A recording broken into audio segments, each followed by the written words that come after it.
Provas de que o Espírito Santo não é uma pessoa.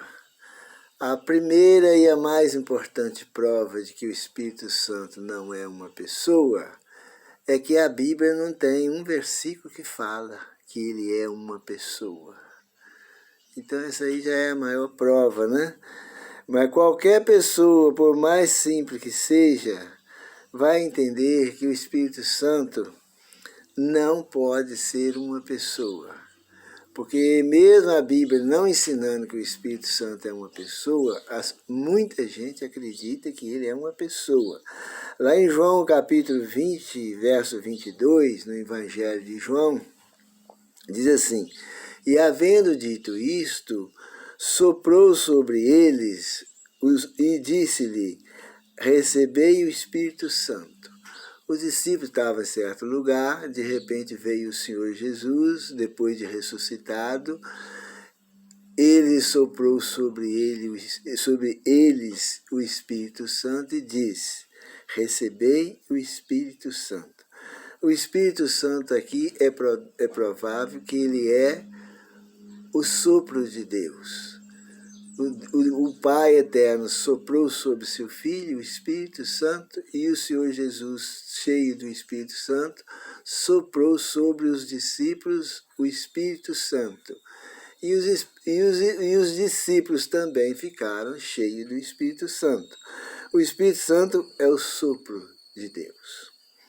Lá em Ezequiel 36, 27, diz assim: E porei dentro de vós o meu Espírito. E se o Espírito de Deus fosse uma pessoa, como que Deus ia colocar dentro das pessoas uma pessoa? Se o Espírito Santo fosse uma pessoa, como é que Deus ia colocar dentro da gente uma pessoa que é o Espírito Santo? Então, por aí a gente pode ver que essa ideia de que o Espírito Santo é uma pessoa é uma ideia totalmente desconcertada, sem lógica. O Espírito de Deus fosse uma pessoa, teria o Senhor Jesus, não teria como colocar ele dentro de uma pessoa. E outra coisa, lá em Atos 2, 17, diz assim: E acontecerá que nos últimos dias derramarei do meu Espírito sobre toda a carne. Suponhamos que o Espírito Santo fosse uma pessoa. Como é que ia derramar uma pessoa sobre toda a carne? Será que tem jeito de derramar uma pessoa em cima das outras? Se isso acontecesse, ia haver um acidente, né? Ia morrer, ia matar até as pessoas que estiverem lá embaixo, recebendo ele. Porque derrama uma pessoa em cima da outra, não tem como. E como poderia o Senhor Jesus derramar outro Deus sobre nós? Se existe 3 deuses, como Deus ia derramar o terceiro Deus em cima de nós? No Pentecostes, quando estavam todos reunidos lá no dia de Pentecostes, o que foram vistas lá? Lá fala assim: E apareceram distribuídos entre eles língua como de fogo. Lá não fala que foram derramadas sobre eles língua de fogo, não. Fala que foi derramada sobre eles línguas como se fosse de fogo, mas não é língua de fogo.